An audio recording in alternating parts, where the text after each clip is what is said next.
Okay, the recording has started, so I will go back to the question 1.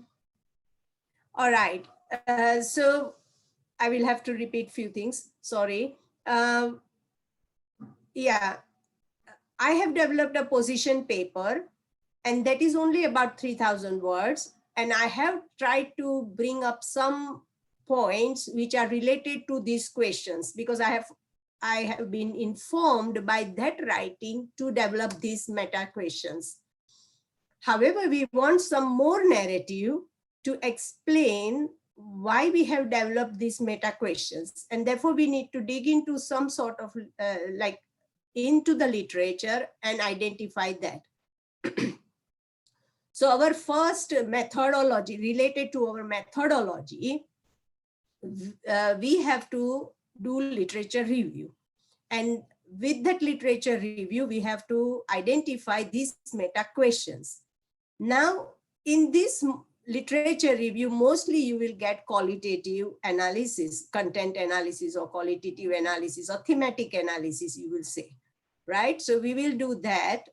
And we will try to also support our some empirical evidence through that literature review with some facts. So we want to understand why we need to change the education system and what is lacking in this education system, at what level it is lacking in the system. We can also consider the our different stakeholders such as staff, students, industry, and overall societal requirement and challenges of the society and the well-being of the society and so on. So we have to think of several areas and try to understand why we are trying to explore this meta question 1. Okay. Likewise, we also want to do some discussion on this question and then try to say, okay, with this relation to this, we want to explore this meta question 2. Okay. And likewise, it will be meta question 3. Okay. So we know these all 3 questions, like we have 6 questions and they are with you. So I will stop sharing with these, but I will show you something else now.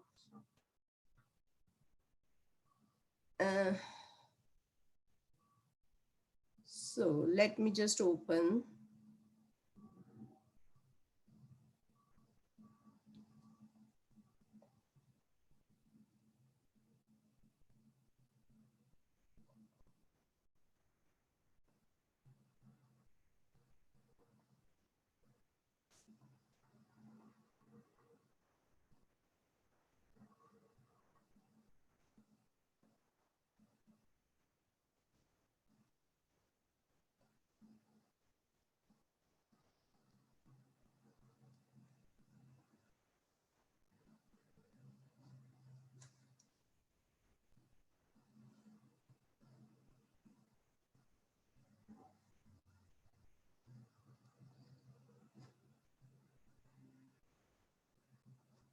Okay, now I will share my screen.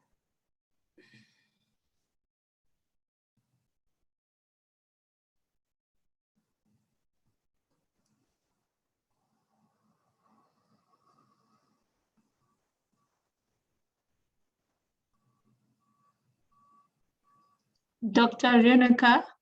Yes. In the meantime, while you trying to yes, put up your screen there, I've got yeah. a question regarding the meta question 1, and Yeah. you've spoken about the literature review, right? And but at the same time, we are talking about how the education system looks like at the moment currently.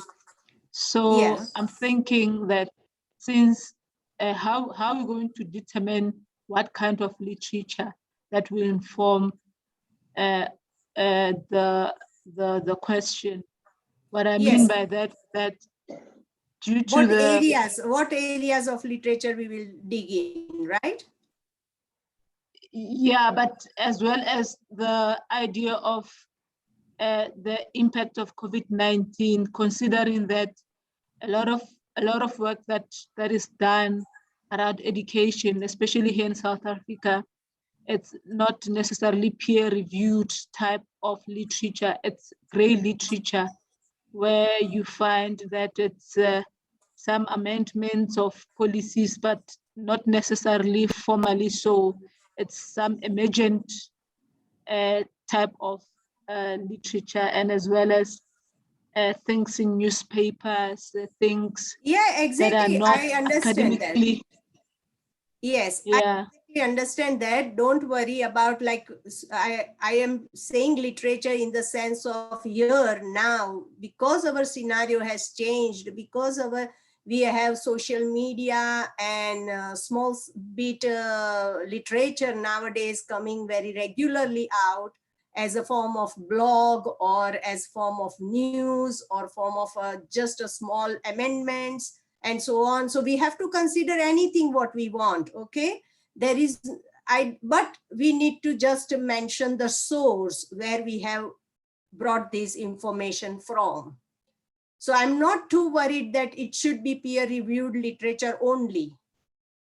You can go at any source, find which is relevant, because this is a very, very transformative, we are in a position, like we are in a situation where the transformation is currently occurring, right?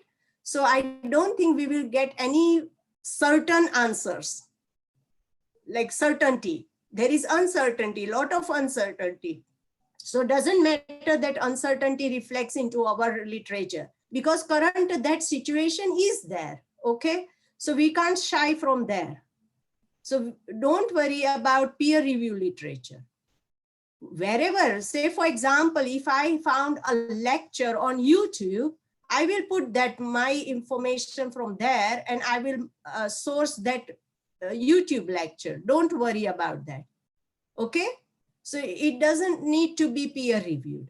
Okay, so now this is just a example from my PhD, but what we want to do then later on after this, I will try to make a table like this, and I will distribute between us, and you can fill in the extra bits here wherever you feel necessary to put. Okay, so don't worry that if I have put something, then you can always comment that this is not good or this is not appropriate, and then this could be more appropriate or anything like that. You can add your things anyway. So like we want to make it more comprehensive and more appropriate as possible. Okay, so here we will write down our research aim and research objective. So like first objective here would be always the part 0. First will be part 0, because part 0 will form this meta question 1, 2, 3, 4, 5, 6. Okay, so part 0 is our first publication. It is the overall literature review, like high level literature review. And then later on, part 1, part 2, part 3 are something where we dig into details. Okay, I hope you understand this. Any questions here?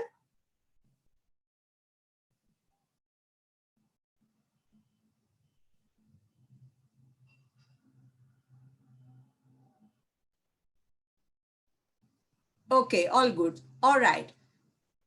So now, yeah, and so here we can write our objective, that is part 0 objective, we will write down, and then task. So within that, there will be several tasks. So for example, to carry out critical review of something, which I come to this later on, the areas which you mentioned, that the areas which areas we can look at, that I will mention, and then investigate critical factors affecting, impacting, or whatever the situation you are writing about, why those situation has happened. So for example, if you are writing that current system is not good, or the classroom environment of teaching education, or delivering education is not appropriate in the current situation, then you have to identify why you say so, and that could be come from the literature. That is,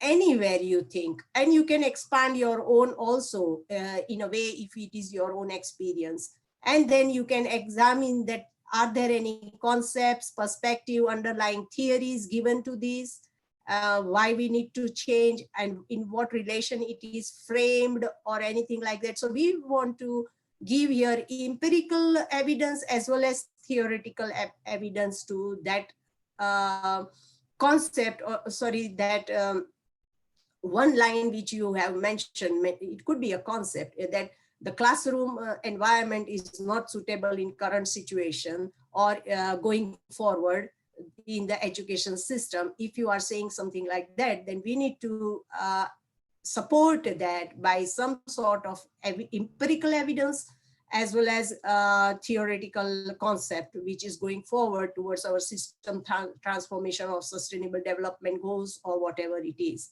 Yeah, so that is what, and so we can put here task 1, 2, 3, 4, and then collection methodology could be literature review, literature review, literature review. Here it could, this would be, but in meta question 1, we will put that here the objective would be different, whatever it is related to meta question 1, and then here it will be case studies here, because we are collecting through case studies.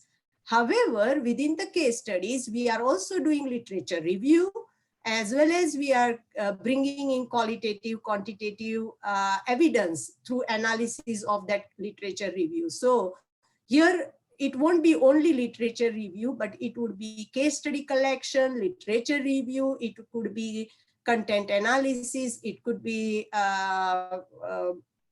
any sort of other things if we have used thematic analysis or whatever. Okay, and that is how I want that we can make one table for us so that everyone can follow some sort of method, and everyone knows that. And I will come here, like I have written here, that this will form our system's knowledge. And so I will come to that too. And then in the later on, I have also explained that in the previous meeting, that the meta question 2, so let me go to, yeah, meta question 2 will be followed by the responses received from the meta question 1. And so there, once we will analyze on our side, but we will also go to other people, that is, we will collect other data through interviews or focus group, or again, there could be a Talfi survey, something like that, to bring in opinions from other people to evaluate what we have done, or to add some sort of add where we are missing, where we have found the gaps, how we want to fill up those gaps, or anything like that. I don't know what we will find from the meta question 1, but depending on that, we will also do different methods to bring in people's perspective. Okay, likewise, we'll go on for meta question 3 and 4. Okay. Any questions for now?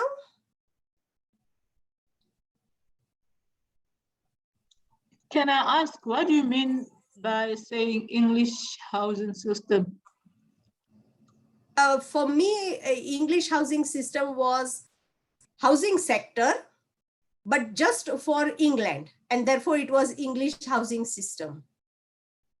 The PhD was focused on, like I scoped my PhD on the whole housing system. It was when there was a Green Deal announced here. With the Green Deal, they mentioned that there would be a lot of changes, lot of good changes, in the sense of the housing sector will attain energy efficiency of 38%, it will create 1 million jobs, and so on. But it did not work later on. During my PhD, it did not work also.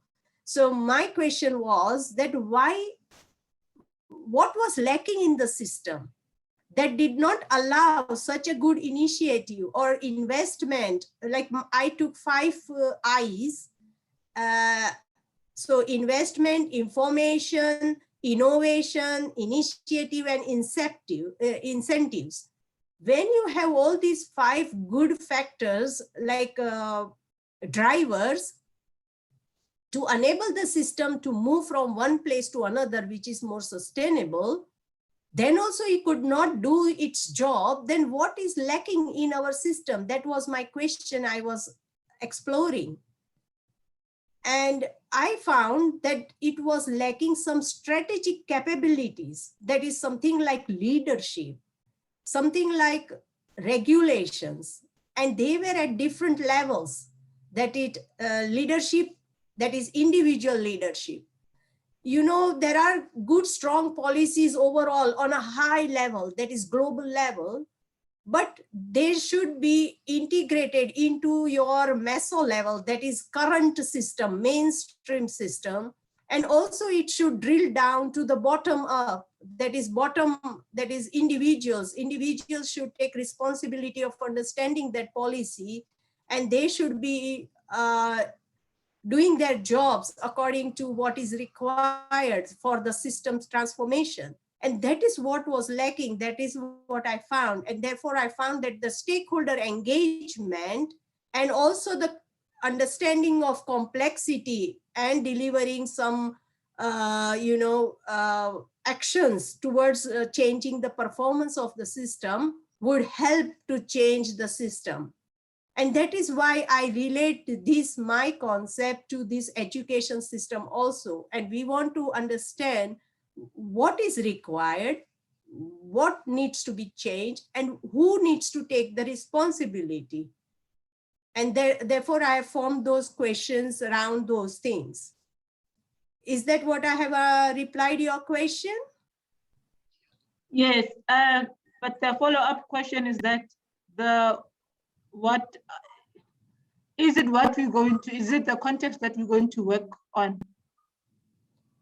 I don't say the same context, but I have started thinking like that. It could change, isn't it? Like, because housing system is different than education system. Education system, we get several things like informal education, formal education, professional education, and several other things, like even at house exchanging dialogues is also an education between husband and wife.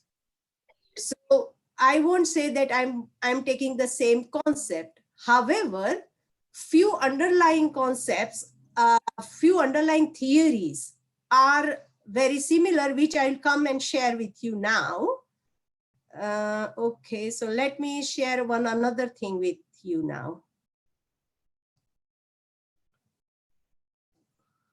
Dr. Renuka, before you share, can I also share what I did and my concerns that I have while I was writing the methodology? Yes, please do that first, and then we can do, yes. Okay, and then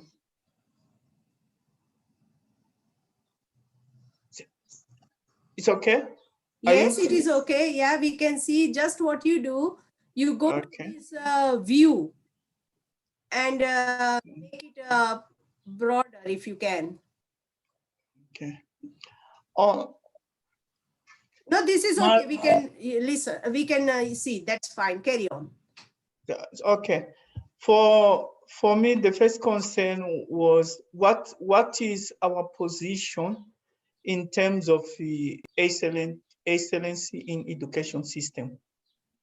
For us, we need to have our position first and define it clearly, and then maybe we can compare with what is going on with other, maybe using a systematic review, or compare with what exists in the literature, or even some work that was done in other countries. But I think that in this, what we have in the revision, for now, it is there, but not clearly. Because it seems for us, in my understanding, the excellence in education systems, like to bring a transformation that also include the issues related to environment, inclusions, I'm not sure where is that. There is a definition here. Let me. Yeah. Yes. Yes. Okay. Education system that meant to reform education system contribute to along this one. Sustainability, build the low carbon, climate resilience, justice, and the inclusion society. Is this what our position in terms of excellence education system? You are right. That is what I did not want to say any clear definition for excellence in education, because we haven't derived any answer to that. Yeah. So we are just proposing that it could be excellence in education in a way that it addresses real societal problems which we have today, or which would we have in future. Yes. So and that's why I too was struggling to put a clear definition what we mean by excellence in education. And therefore I think I have repeated few times where I have written excellence in education in different forms. So if I Google, like search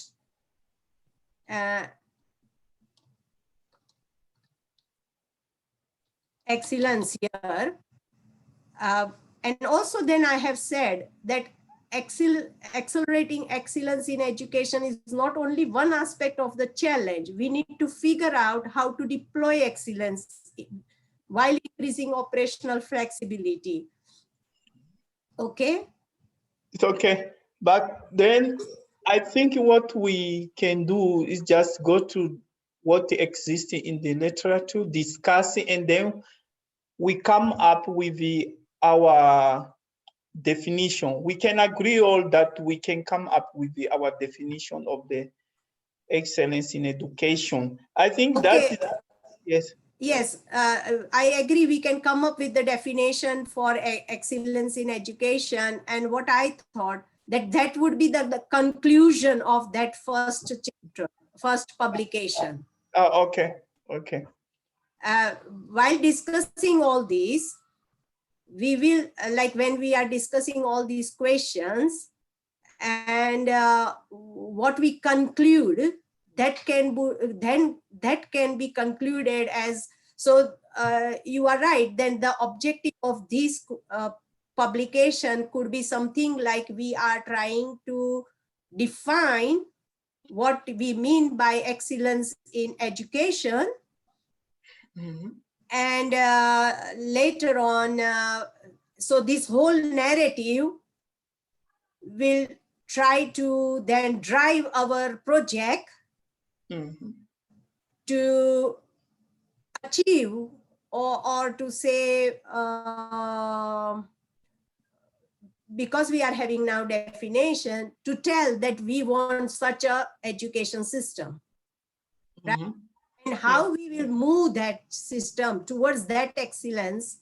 Yes. The whole project. Mm-hmm. Yeah. Yes. Yeah. Yeah, you are right. So that is a good point. Let me see. Who is Dr. Kalpana? Can I go ahead? No? Can I Yes, move yes, ahead? please. Yes. And in that, having in mind our concept or our definition of excellence in education system, we need to have the pillars of the excellence in education. For example, is this related with the environmental issues, sustainability, innovation, cooperation? That is a good question. Again, I don't want, and that's why this all, if we put these all words in a way like this, then we get fixed like we fix our mind here, no, isn't it? Like we say that, oh, innovation will provide us the solution, or collaboration will provide the solution, or sustainability will provide the solution. No, everything we need, everything. So we don't want to fix ourselves in a short or a narrow concept. We don't want to fix ourselves in a narrow concept. And therefore, I have made these meta questions, like open meta questions. So we are just discussing, we are just having a debate. Okay? We are not coming to the conclusion here. Later on, it can happen.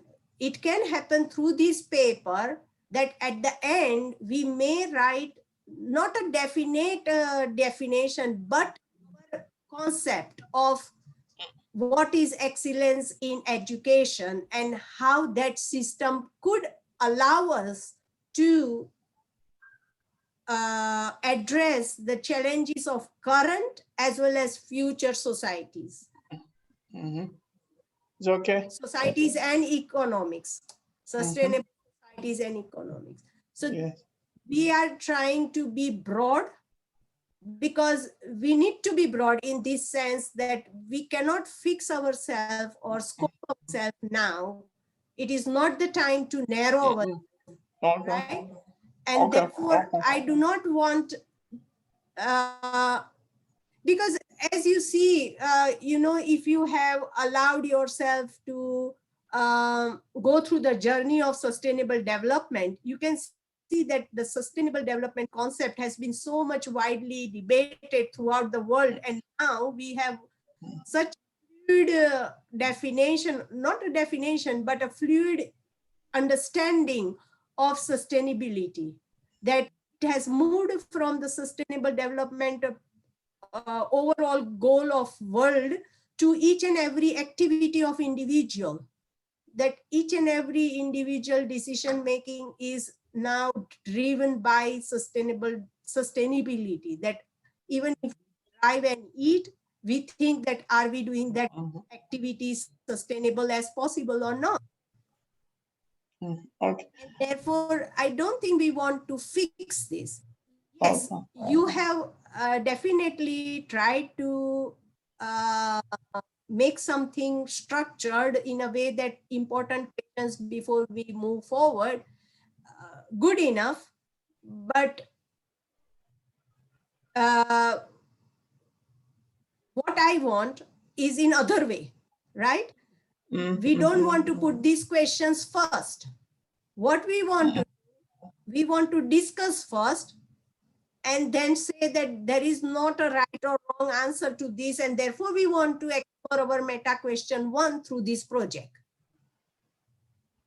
This is just the first paper of the project, telling that, oh, there are going to be several other papers coming out depending on this meta question. It is going to be a long project, like 2-3 years project, don't worry. So and therefore we don't want to start with narrow questions like this. But keep these questions in mind when you are writing your narratives. That are you answering this? Are you answering this? Yes, that is good way for ourselves, but we don't want to put it here. I think what is missing in the literature review, we need to have the drivers of the excellence in education system. What is driving it? Human resource, technologies, socioeconomic change, governance, institution arrangements. I think we need to also have a section where we can discuss these drivers. Yes, exactly. That is the point here, and you are right here, that yes, we will discuss these drivers, and therefore, if these drivers are saying that we need to change, and therefore our question 1, question 2. So you are correct. You have to relate to the drivers here, or otherwise say challenges also. Should be, yes. So here I come with another drawing, and let me show you first, and then I will go let me show you this one.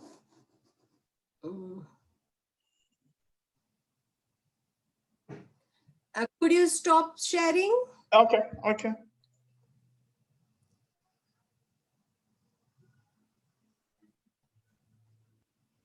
Oh.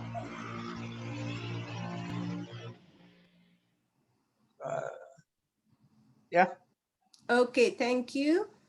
And I will share this now.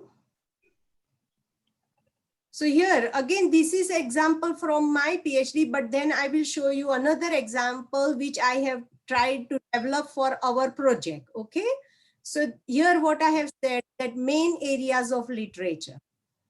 So at that time, concepts of sustainable transformation was very innovative in the sense of sustainable development was already debated, but we never knew that how we can make this transformation possible. And therefore their concepts of transformation were there, but there were several theories which were again only socio-technical theory, or one of them was complex adaptive theory, one of them was decoupling theory, and so on.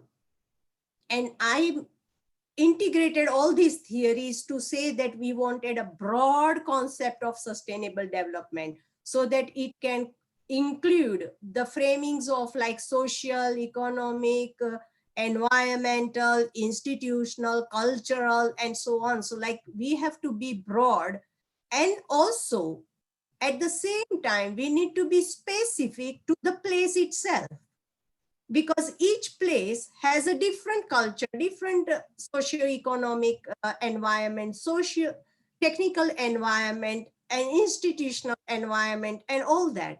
So having that broad concept, but however a specific reality, we shouldn't be forgetting the specific reality of that. And that was my concept, which I explored and I explained through this concept of sustainable development. So, this was the areas where I went and then tried to explain. Then this was the theoretical underpinning of systems thinking, because I was focused on one system, that is housing, where we have several stakeholders and we need to take care of the several stakeholders, as well as we need to take care of the whole life cycle process, as well as circularity and several other things which systems thinking tell us, and also about the certainties and as well as uncertainties. So decision-making powers and several things happen here in these systems thinking, and those concepts I brought here. With the systems, then empirical system knowledge. So then I spoke specifically about the English housing system, that what was good about it, that is like talking about the energy efficiency targets, talking about the technologies they had. However, it lacked some things like leadership or accountability, or you can say specific regulations which would imply to individual or institution or system level, and so on. So these all things formed my objective 1 and 2 of critical review, to inform later on theoretical framework for advancing sustainable transformation. So I made a theoretical framework, which I will show you just for an example, okay? And this is what I did. Then later on, I don't want to go forward here because these are related to then, yeah, this is still appropriate, that system thinking, what exists. So here, subjectivism and objectivism. So here, with subjectivism and objectivism, I meant that we can bring in qualitative case studies, but also at the same time, if we are putting any case, then we also need to support it with some facts. And so that will bring subjectivity and objectivity within our project. And that is very much necessary, because if we keep on saying that, okay, it is not good, not good, not good, it doesn't help. We have to show some fact that why it is not good, right? And then constructivism and interpretation. So constructivism is again like looking into the specific reality, because everyone constructs their own society, own social construction is different upon depending on their environment. I am different and you are different because we come from different environment, social environment, as well as your environment itself is different. Your institutional environment is different, and therefore we too are different. But how we interpret this all different diversity to show that how we can bring in all the, how we can address as well as respect the diversity. And so then you interpret yourself from yourself on, depending on what you have got in the literature. And I think up till here, we are having the same concepts. And I think that's all. Then I had an online survey, but that was more quantitative rather than this case study. So I won't go here. But up to subjectivity, and I think up to that, I feel that we have very similar context. And I have tried to develop now for our this, which I will bring up.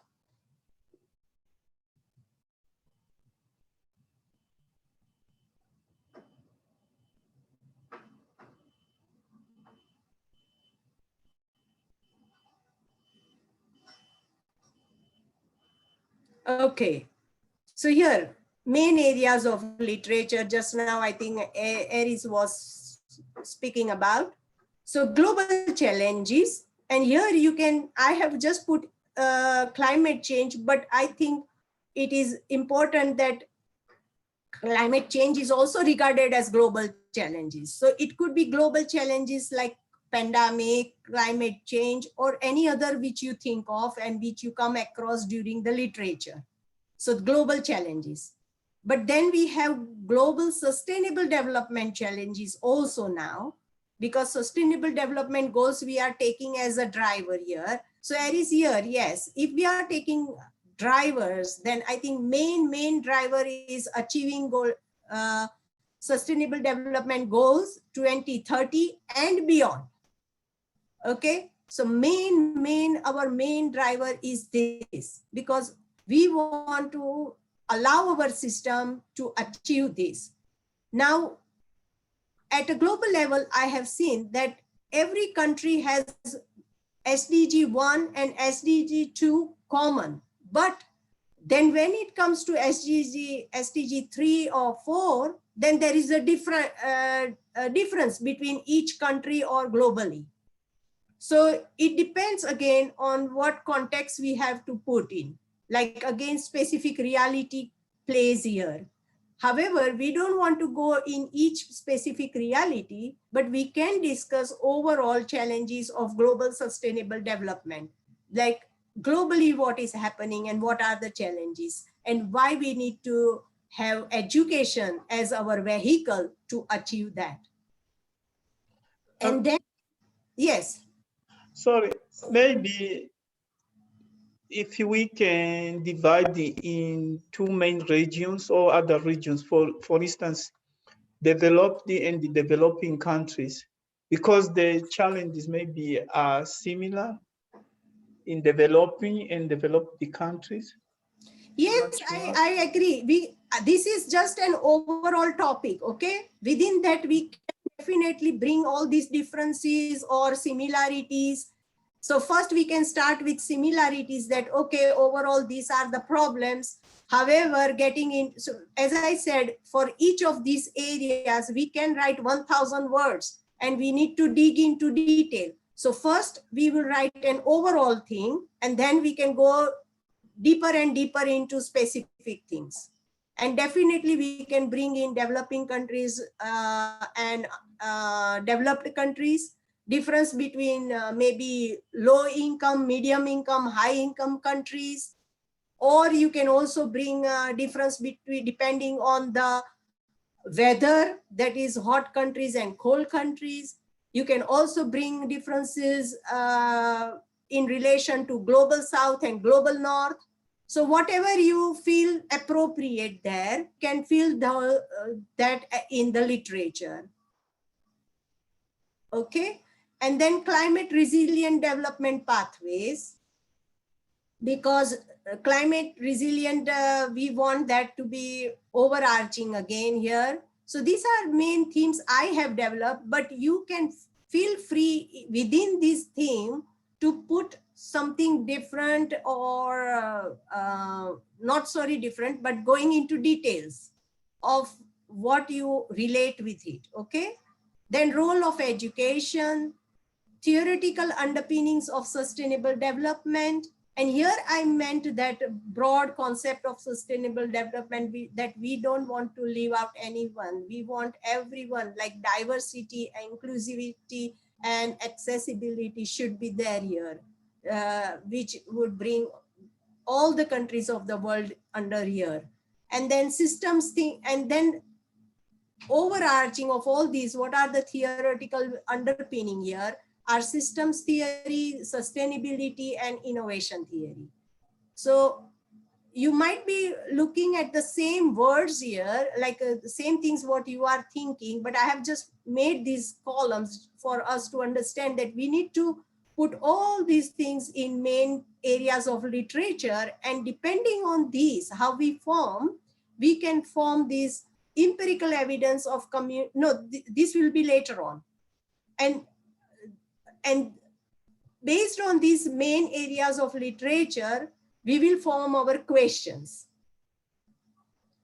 And that will form our theoretical framework for advancing sustainable transformation. I'm not sure here how I'm going to do yet. It is still, I'm thinking, but I relate these as probably combining our case studies. Maybe we can formulate this, maybe the second part. So I will stop for this. I am not very sure because late night yesterday I was thinking about this, but I couldn't make up my mind. But I've written some topics here: theoretical framework for advancing sustainable transformation of education for sustainability. And here I wanted, yes, okay, I believe that here Aries question of about excellence in education, we can put here. So depending on this literature review, what we conclude could be our theoretical framework, and that would be, I can change these words, maybe excellence in education for advancing sustainable development of education for sustainability. At this middle part here, the middle box, we can then frame our theoretical framework for excellence in education, depending on this whole narrative here of main areas of literature. So I'll stop sharing and I'm available for questions and comments. Hi, Dr. Renuka. Yes. My question is around that part. I'm new to this. I think you know, and I don't have that document that you have.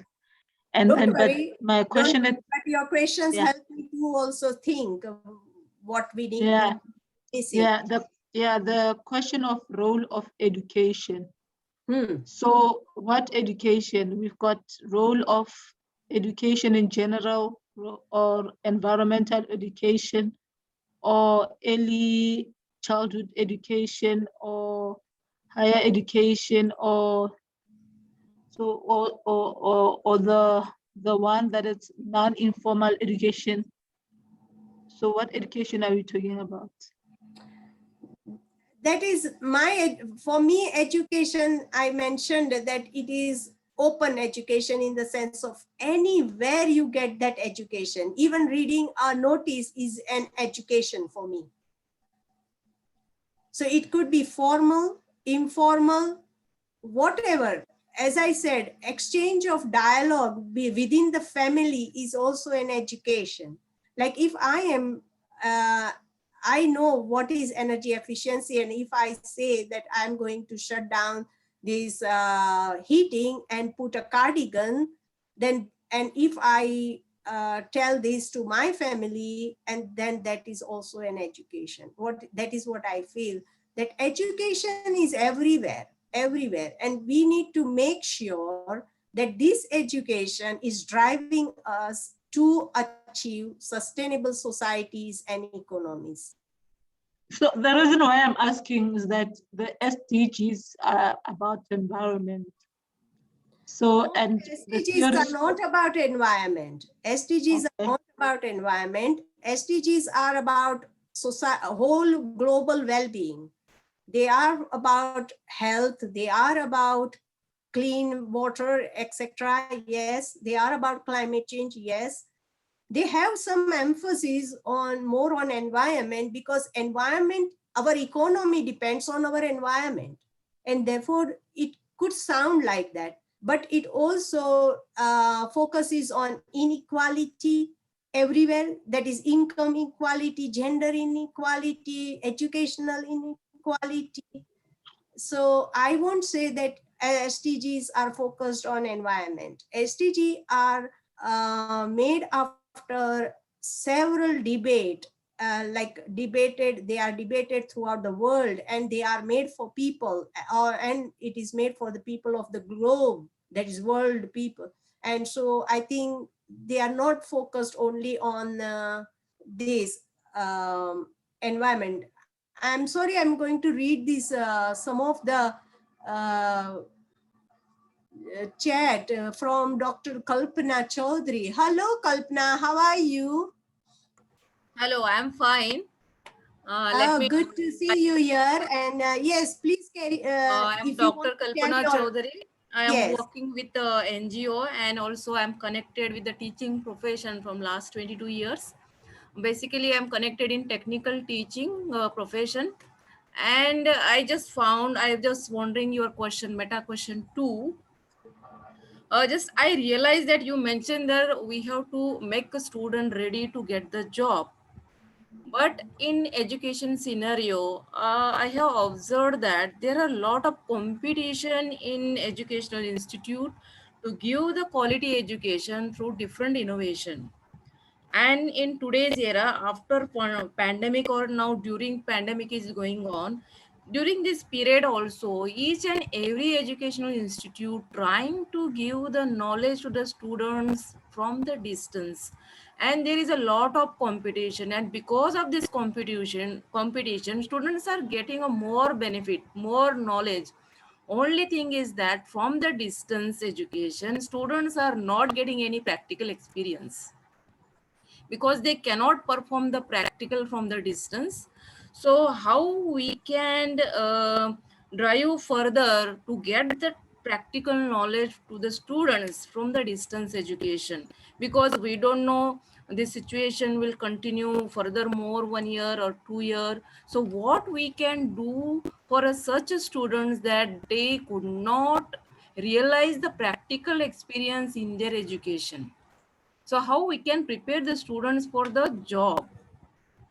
That is very good question. And yes, and that is the narrative which we want before we formulate the question too, right? And so if it would be good enough for you to formulate that narrative, it will be wonderful. And now I come to your question answer. I don't say that this is a perfect answer, but I have seen that education can be achieved from any channel. Okay, it could be distant, it could be social, it could be like going to the classroom, it could be like taking into training, anywhere. So education can be gained or achieved from anywhere. But coming to the practical knowledge, then that student should be entrepreneur in himself. They can go into entrepreneurship, and therefore our education is lacking that skill, delivery of that skill into the student. They are delivering the formal training which we need, that is very subjective area. So for example, environment management, I know that the forest needs chopping every 20 years and management and so on, and I know the principles. but I don't know the practicality, and I don't, because I have never gone to the forest, I have never done that job, and I don't know what problems could arise from that. And therefore, students need to take on their own leadership, entrepreneurship, or stewardship, something like that, which would allow them to get practical knowledge. And that is what we need to integrate along with that formal education, and that is the gap. I am telling that we want to find the gaps. We may find the solution, we may find the part solution, and we may not find the solution, but we need to debate on this gap and invite people to debate on that so that we can move forward towards achieving that. What do you think? That is okay, that to identify the gap in education system. Already, as being a teacher, whatever subject I am teaching to the student, at the end of the semester, I have to find out the gap. What is the gap in between teaching and learning? Okay, there is some procedure to find out the gap. So if let us consider the Indian education system. In Indian education system, there is a procedure. If particular curriculum is given for the teacher to teach for that particular time period, so at the end of the semester, teacher has to find out, is there any gap between the teaching and learning procedure?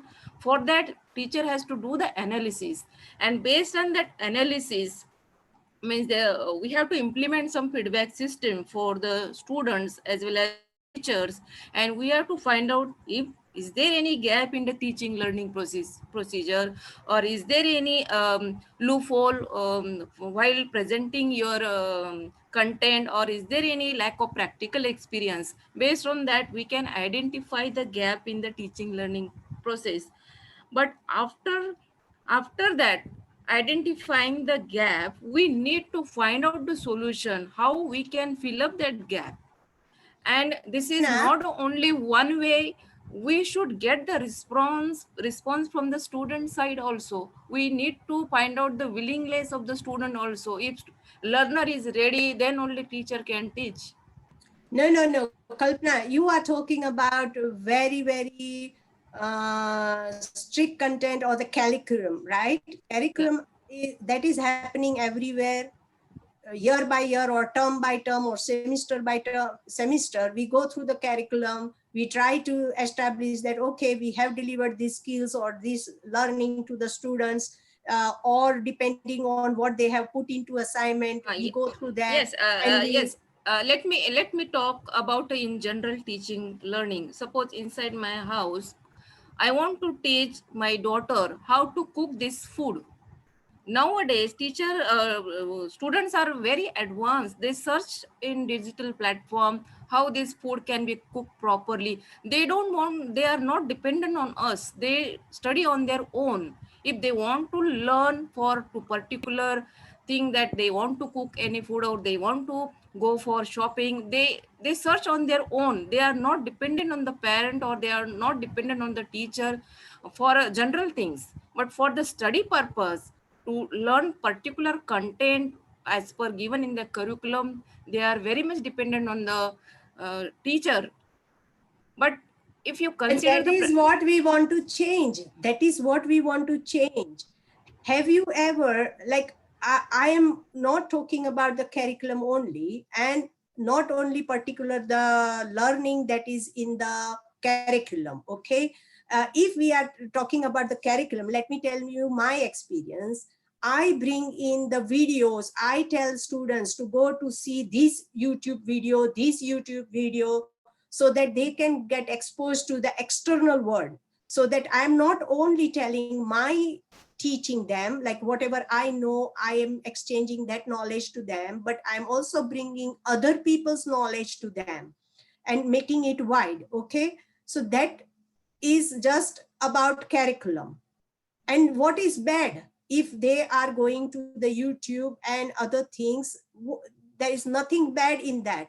They should be looking at the external world. And that is why I come to your curriculum, that when we are assessing our curriculum, we shouldn't be thinking what we have delivered during that process only.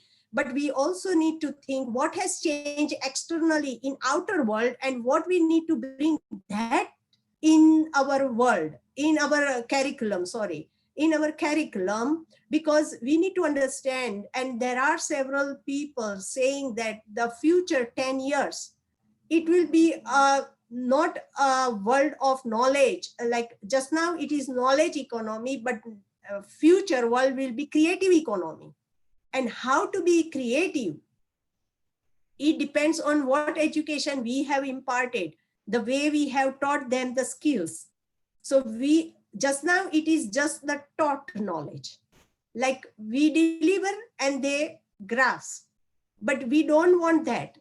We want them to, just as you said, that your daughter is going on her own to learn things, and we want them to develop those skills. We should be becoming a learning creature all our life, so that we can understand differences and whatever the changes are happening in the outer environment to bring into our environment and be adaptive as much as possible. And that is what I'm talking about. I'm talking about very broad here things. So yeah, any other question? Sometimes. Okay. Yes. Okay, you go ahead. Hello. Yes, Jonathan. Yes, I would like to add something on how to create motivation in the students inside. Because if we want them to do or to learn what we are going to teach them, we have to create motivation. And creating motivation is the good challenge, the big challenge for the professors for the lecture. If we are not able to create motivation in them, it could be very difficult for us to teach them and to give them the good skills that we need them to be able to do. You know, I think this debate is very interesting on how we can reflect on how we can create the motivation to give them the good skills to be able to address the gap that we identify in our environment or in our vicinities. That is, I would like to add. Sure. Motivation is very, very important. People should be motivated towards doing something, that is taking ownership, leadership.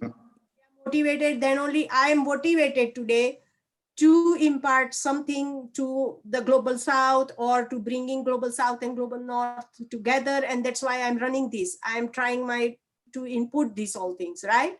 So yes, motivation is a big driver here. And Kalpana is saying sometimes I feel that in future we may lose our traditional teaching learning method. But why do you fear, in the sense of what is wrong in losing something traditional if that is not working? Right? Sometimes, yesterday only I heard this saying, that sometimes we need to unlearn what we have learned. And that is such a good saying, that sometimes we need to unlearn to learn something. And therefore we need to change ourselves. We need to be broadening ourselves.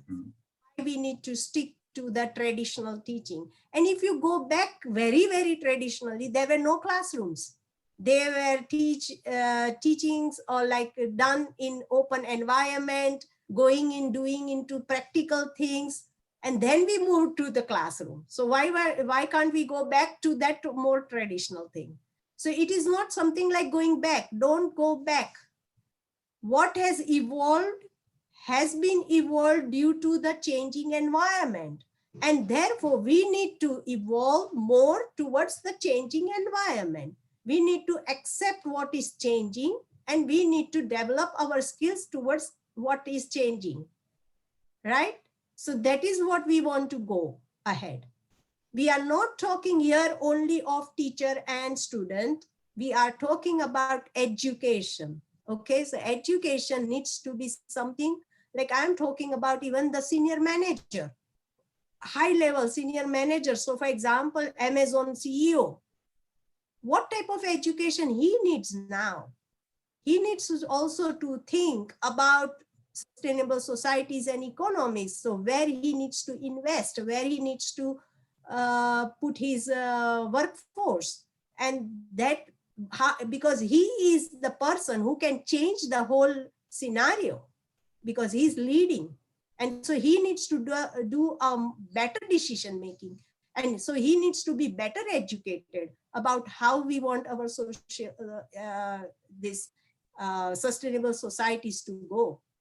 And therefore, I think education also applies to him as much as it applies to us, because our students are going to be future leaders, future generation. That is what I think.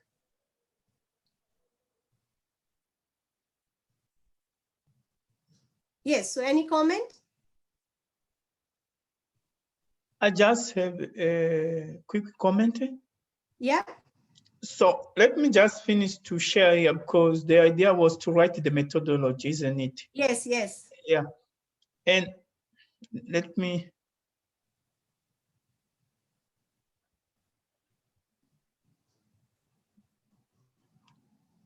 This is related to what we're going to do in the literature review. I think we need to agree the baseline and the timeline of where we're gonna for the papers. If this I started that, the idea is started from the Millennium Developing Goals, which was in 2001 up to 2020, maybe up to now, because these where we started, the international community started care about more come together to bring this whole idea of the education for all. It started by the Millennium Development Goal that moved to Sustainable Development Goal, which we started now thinking not only in giving education for everyone, but this excellent education. And the second one is where are we gonna take the data from? Can we agree so that when we write the methodology, we can say, if we're gonna use a systematic review and the metadata, we can have a consistent database where we took the data, so that we can put that in the methodology section. So your question is, repeat your question about systematic review? No, if we're going to use the systematic review and the metadata analyzed in the methodological section, we need to have clearly the timeline where we're gonna take our data, and also the sources, like the databases.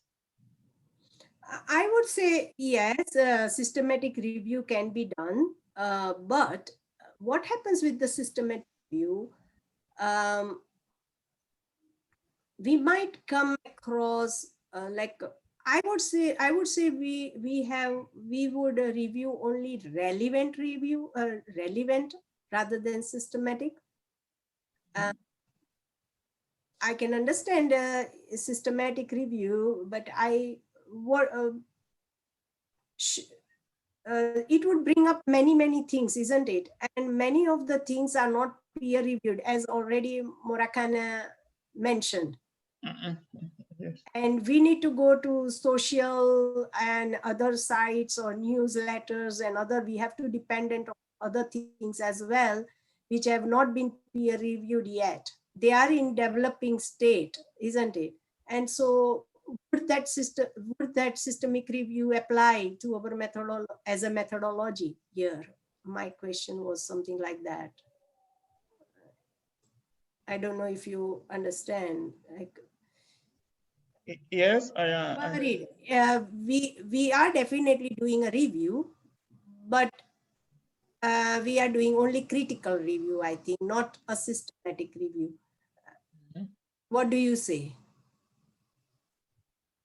no, I think yes, but so maybe we need also think about how we're gonna write the methodology section if we Yes, do so a then, critical review. yeah, then what happens that we can say about we are going to do critical review, and we have what I would say, sorry, I will write methodology slightly broad here, that qualitative literature review has been done, but whenever there were some facts, so it has been supported by quantitative analysis or stats or something like facts, and therefore we have adopted mixed methods. So we can write broad things here, so we are not questioned that what type of review we have done. We can also say that because our scenario, whatever we are talking about, is during the transformation of the system, we are adopting a flexible methodology, or you can, I would say, yeah, okay. Let me come to one diagram which I would show you, and probably that would help us to explain me. Okay, let me show you one diagram here.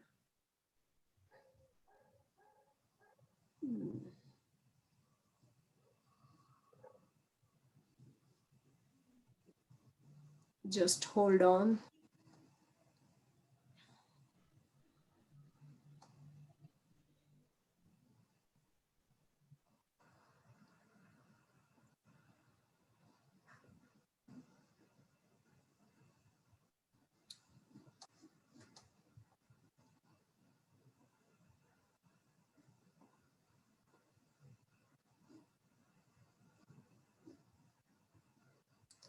So this is what I mean by transdisciplinarity.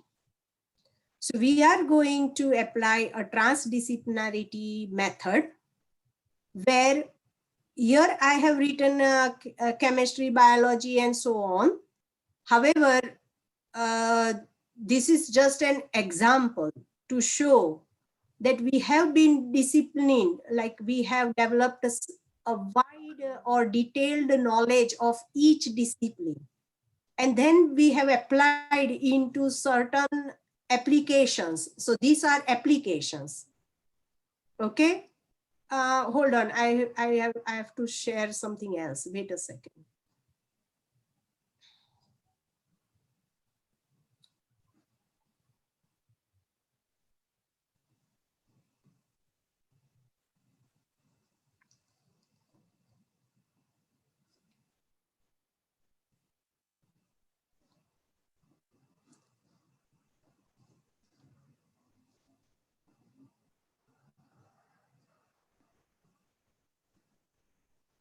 So here it is.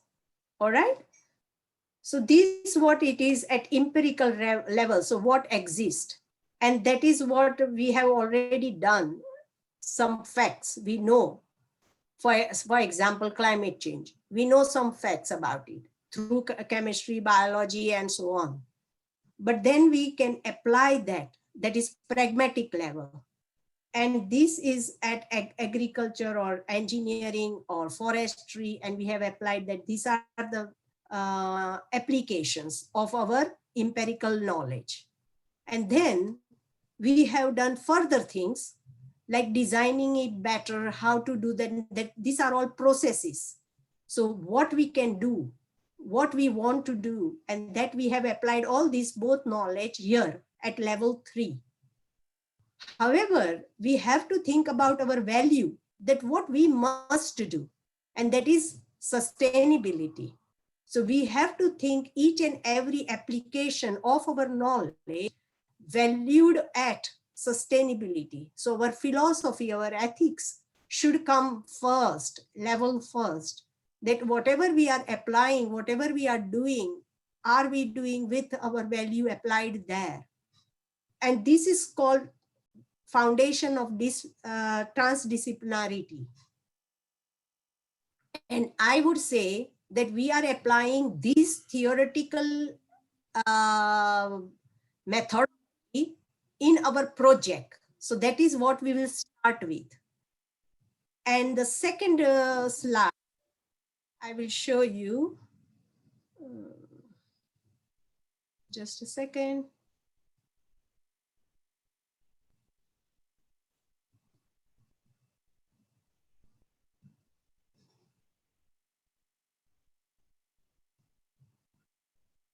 Yes, and the second slide is this, where interdependence between three forms of knowledge.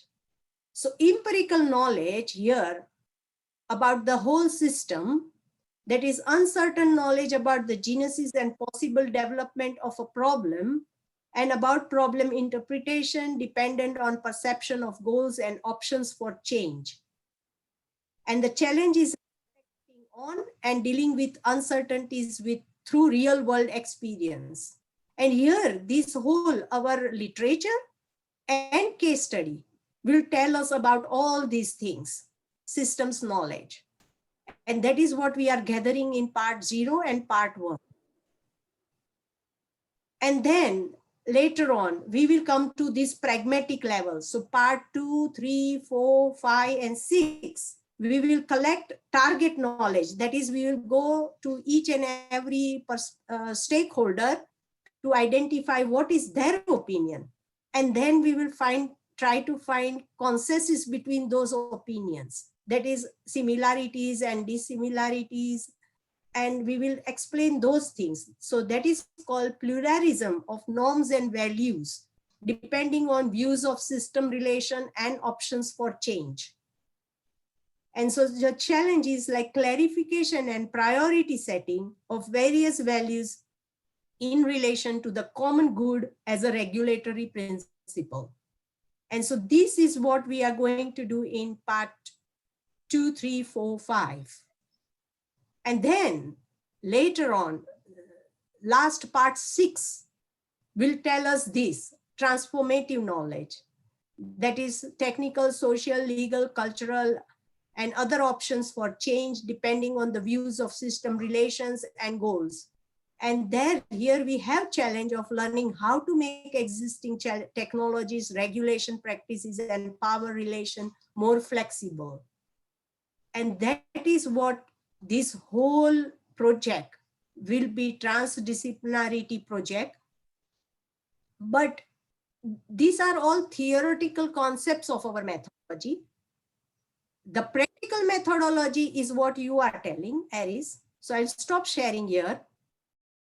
And it is literature review, systematic literature review. But however, I won't stick to the systematic literature review because it purely depends on the literature, peer-reviewed literature, that you go on the site, you put that I have several data, then you scan down to the keywords, and again you say that this one, like for example, you might have 4,000 literature papers around it. Then you go down to specific keywords, and then you again go down to specific concept, and then again you go down and read all the abstract and tell that, okay, we have selected only 25 studies and we will discuss these 25 studies. And that is called some sort of systematic review, right?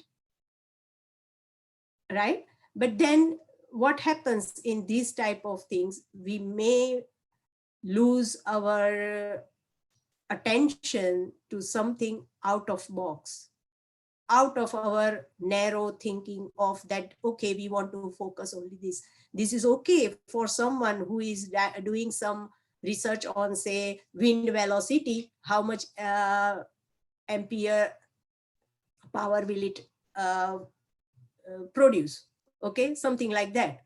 because they only want to focus on the wind velocity and the power generation. That is okay, but we are not doing that. We are doing something like societal well-being or sustainable societies and economies. So there several influences are there, and therefore we don't want to lose our so we are doing a random thing, no doubt, like random understanding. But what happens, sorry, I won't say random, but I would say snowballing.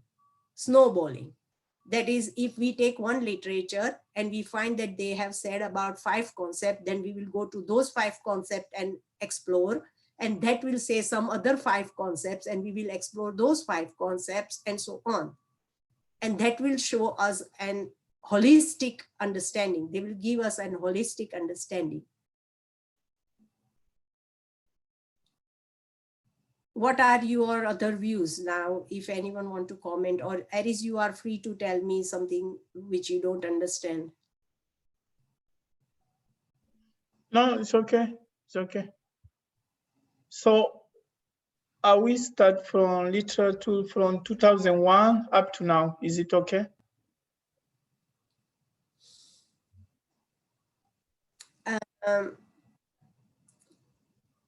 You can start from 2001, but if you think that something needs to be added, so for example, sustainable development has been developed since 1972, and you will have to bring that also inside in your literature, then you need to feel free to do that, isn't it?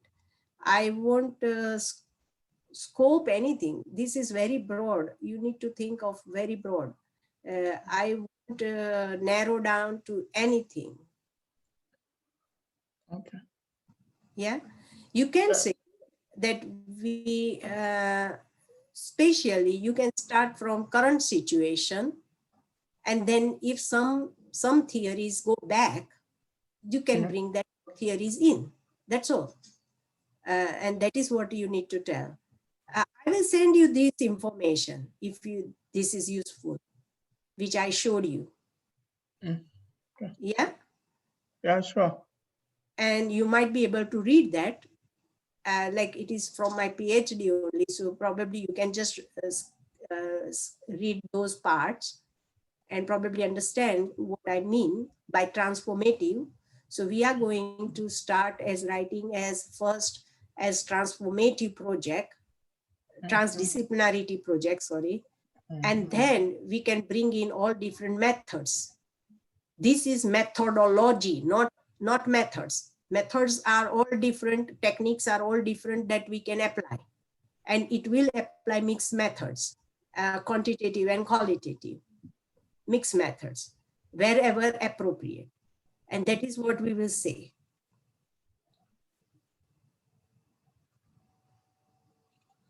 Yeah? Yeah. It's okay. I know what you mean. Like you are looking from only one research project perspective.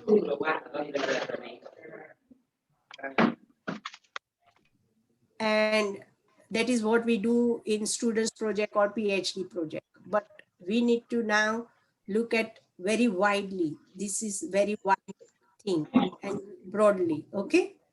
So probably if I send something to you, that would be helpful.